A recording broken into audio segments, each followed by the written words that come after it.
আমি মনে করি সবচাইতে সুন্দর বাস টার্মিনাল হচ্ছে এই বুরগাটাই পৌরসভার বাস টার্মিনাল।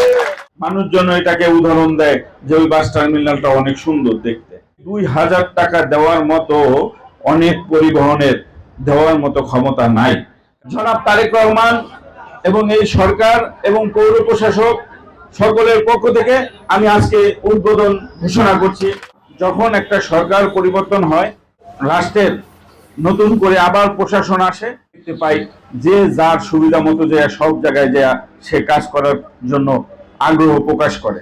কিন্তু আপনাদের কাছে একটা আমার অভিজ্ঞতা থেকে আমি শুধু একটা কথাই বলতে চাই, আপনি মনে করতেছেন দূরের থেকে যে এখানে কাউন্টার নিলে অনেক টাকা আসবে, এখানে কাউন্টার নিলে অনেক ইনকাম আসবে। আপনাদের কাছে বলতে চাই, যার যেটা কাজ না, আপনি যদি সেইখানে আসেন, আপনার এই শিখতে শিখতে যে 5 বছর চলে যাবে, আপনি দেখা যাবে আরো বিপদে পড়ে যাবেন। এই জন্য আমার কাছে অনেক মানুষই আসেন এই কাউন্টারে ব্যবসা করার জন্য। আমি সবাইকে নিরুৎসাহিত করার জন্য চেষ্টা করছি যে যারা করতেছে তারাই করুক, দীর্ঘদিন যারা আছে তারা সবাই পরিচিত। এই কালকিনি মানুষের সবাই পরিচিত। এই কালকিনি, এই কাউন্টার, এগুলো একটা সেবা।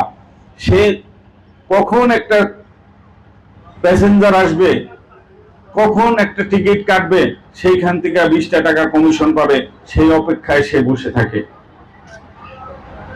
এটা মানুষের সেবা দেওয়া বলে মনে করি। আমি মনে করি যে এটা একটা মানুষের সেবা দেওয়া। এমন জন আছেন যার পরিবারও চলে না এই ব্যবসা করে।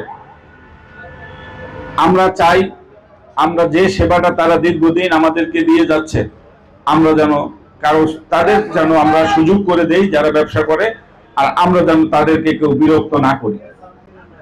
এখানে আমাদের সুন্দর একটি কাউন্টার হয়েছে।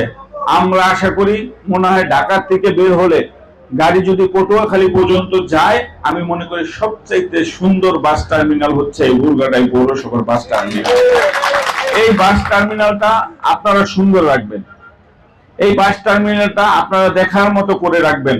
মানুষজন এটাকে উদাহরণ দেয় যে ওই বাস টার্মিনালটা অনেক সুন্দর দেখতে। আমরা চাই সুন্দর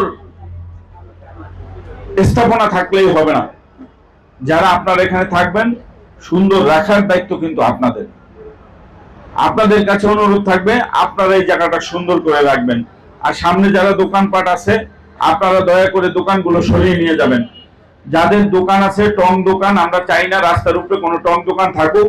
আপনারা টং দোকানগুলো সরিয়ে নিয়ে যাবেন। আমরা চাই এই জায়গাটা পরিষ্কার পরিচ্ছন্ন থাকবে, মানুষ দূরের থেকে দেখবে, মানুষ স্বাচ্ছন্দ্যে এখানে আসবে, টিকিট কাটবে। এইটার জন্য আমি আপনাদের কাছে অনুরোধ করছি।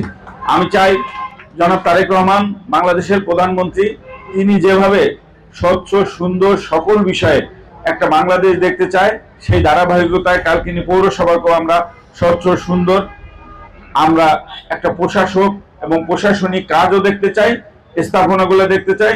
আপনারা যারা এখানে কাজ করবেন আপনাদেরকেও আমরা দেখতে চাই। দেখেছি আমাদের প্রশাসক ভাড়াটাও খুব কম মূল্যে নির্ধারণ করছেন, কিন্তু সেই 2000 টাকা দেওয়ার মতো অনেক পরিবহনের দেওয়ার মতো ক্ষমতা নাই, কারণ টিকিট ওই পরিমাণে বিক্রি হয় না।